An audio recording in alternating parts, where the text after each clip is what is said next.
Takže pojďme se teď společně podívat na to, pokud začínáme s dětmi na běžkách, jaké máme možnosti. Před sebou vidíme 3 základní sety, které můžeme na českém trhu sehnat, nebo spíše 2.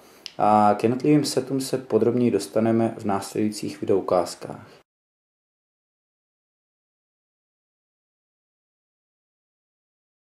Před sebou máme první variantu A, což je nejlevnější varianta, ale tady se prakticky ani o běžeckých lyžích mluvit nedá, protože pokud se na tento set podíváme podrobněji, tak mrkneme na to, jaké má nevýhody. Jak už jsem říkal, lyže jsou celoplastové, jsou vyroubeny pouze z tvrzeného plastu, jak vrchní část, tak skluznice, to je plast, žádné dřevěné jádro a vidíme pásky, které drží nohu, jsou také plastové, což bývá velký problém, hlavně ve velkých mrazech, protože tyto pásky praskají, což tady můžete vidět, znám to z vlastní zkušenosti.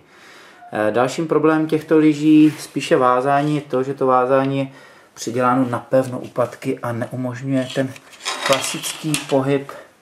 klasický pohyb paty nahoru, což je u běžek dost podstatné. A posledním problémem, což může být problém a nemusí, zpočátku se to nejeví jako problém, u 3,5 a 4letých dětí nejsou to nastavitelná poutka u holí.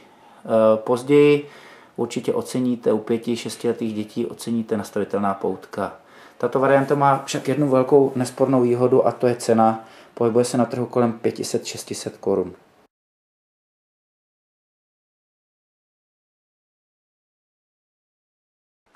Nyní se díváme na druhou, asi nejklasičtější variantu, kterou volí většina z nás, a to je set sestávající z kvalitních lyží různých značek, Atomic, Rossignol a dalších značek, kvalitních holí s nastavitelnými poutky a vidíme také zvázání 2 typů, buď Salomon SNS anebo Rotefela NNN a také z běžeckých bot.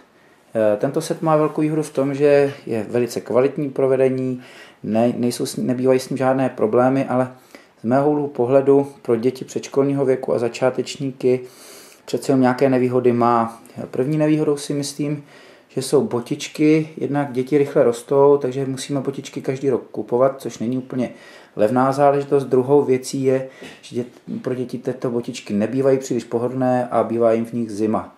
A druhou a velkou nevýhodou podle mě je to, že tento set bývá poměrně drahý, takže bavíme se tady při novém setu od 2,5 tisíce do 3 tisíc pořizovací ceny, což mi připadá pro začátečníky a děti předškolního věku poměrně dost.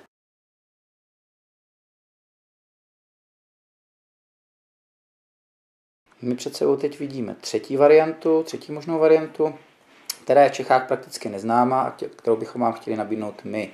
O co se jedná? Chtěli bychom zde spojit výhody obou variant, obou setů. Chtěli bychom se určitě do budoucna držet kvality nabízené v setu B a přitom vám nabídnout rozumnou cenu, která vlastně byla v setu A. Pojďme se na to podívat podrobněji.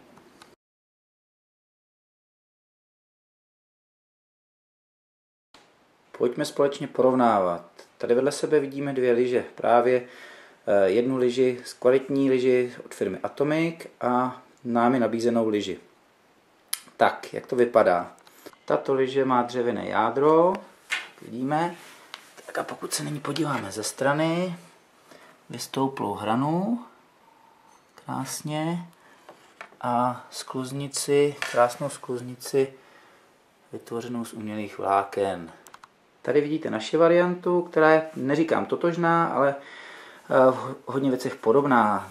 Lyže má opět dřevěné jádro, hranka, profil lyže opět vystouplý, pokud se na ní podíváme, a skluznice je také vyrobena z umělých vláken, je velice kvalitní.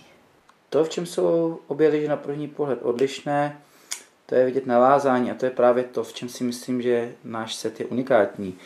Tady vidíte klasické vázání SNS, které je velice kvalitní, ale potřebuje k tomu lyžáčku, botičku a vlastně i to vázání je poměrně drahé. Zatímco tady nabízíme verzi vázání, která je do klasické boty, pohodlné dětské boty a nemusíte kupovat nic dalšího. Uvedeme v další videoukázce.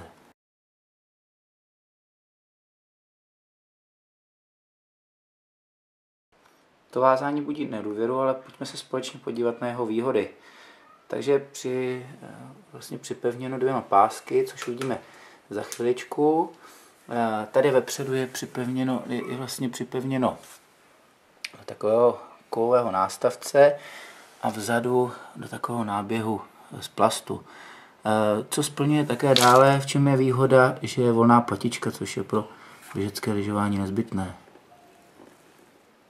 Tak a teď se společně podívejme na to, že instalace boty je poměrně rychlá a nenáročná. Takže dítě nasune botu, svoji klasickou botičku, do vázání, následuje navléknutí řemínku, zacvaknutí a zafixování. A to samé s dalším řemínkem. Takže instalace rychlá, bezproblémová a zvlášť u malých dětí to oceníte.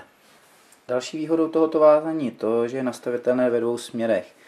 Je nastavitelné jak do šířky, podle šířky botičky, podle toho, jak máte velké boty, tak i do délky.